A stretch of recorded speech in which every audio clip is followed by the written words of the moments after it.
किसी ने बहुत खूब बात कही कि खुद को खुश रखने के तरीके ढूंढिए, क्योंकि तकलीफ़ें तो आपको ढूंढ ही लेंगी।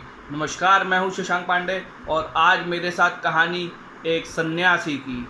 एक सन्यासी जो जंगल में अपनी कुटिया बना के रहता था और एक बार वो किसी काम से बाज़ार जा रहा था, तो बाज़ार में उसने देखा कि एक मिठाई की दुकान है और उसके बगल में एक खजूर बिक रहा है। तो अचानक उस साधु को खजूर खाने की इच्छा हुई, लेकिन उसके पास इतने पैसे नहीं थे, या कहें पैसे थे ही नहीं कि वो खजूर खरीद के खा सके।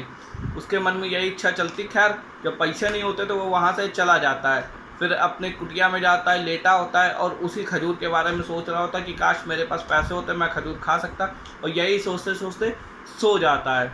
सुबह होती है, फिर वो यही सोचता है कि अगर मेरे पास पैसे, फिर सोचता है क्यों ना मैं जंगल से कुछ सूखी लकड़ियाँ उठाऊँ और उसको जो इकट्ठा करके बाज़ार में बेच आऊँ, तो जो पैसे मिलेंगे उससे मैं खजूर खरीद सकता हूँ। खैर, वो ऐसे ही करता है, खूब सारी लकड़ियाँ इकट्ठा करता है, उनका बंडल बनाता है, अपनी पीठ पे लादता है, फिर बाज़ार की तरफ चल। लेकिन चूँकि वो बंडल इतना भारी होता है कि वो चलते चलते थक जाता है, तो थोड़ा रुकता है, आराम करता है, फिर उठता है, फिर रुकता है। तो इस तरह से रुकते चलते वो बाज़ार में पहुंचता है। वो जो सूखी लकड़ियों का जो बंडल होता है, गट्ठर होता है, उसको बेच देता है।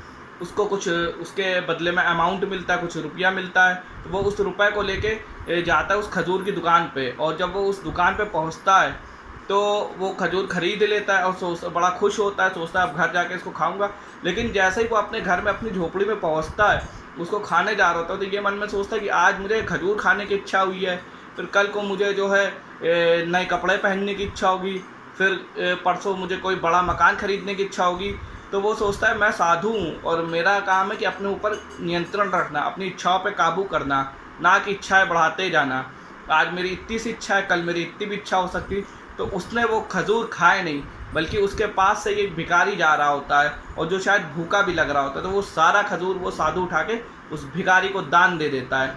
तो एक छोटी सी कहानी जो हमें सिखाती कि हमें अपनी इच्छाओं पे काबू रखना चाहिए, क्योंकि इच्छाएं तमाम होती, कुछ अच्छी कुछ बुरी। अगर हम अपनी हर इच्छाओं को इस तरह पंख लगाते रहेंगे तो जीवन में बहुत नीचे आ जाएंगे। इसलिए इच्छाओं के अनुरूप ना चलिए, इच्छाओं के कंट्रोल में ना रहिए, बल्कि आप इच्छाओं को अपने कंट्रोल में रखिए। यही एक तरीका है जीवन में बहुत आगे जाने का, बहुत सक्सेस पाने का। जय हिंद, जय भारत, भारत माता की जय।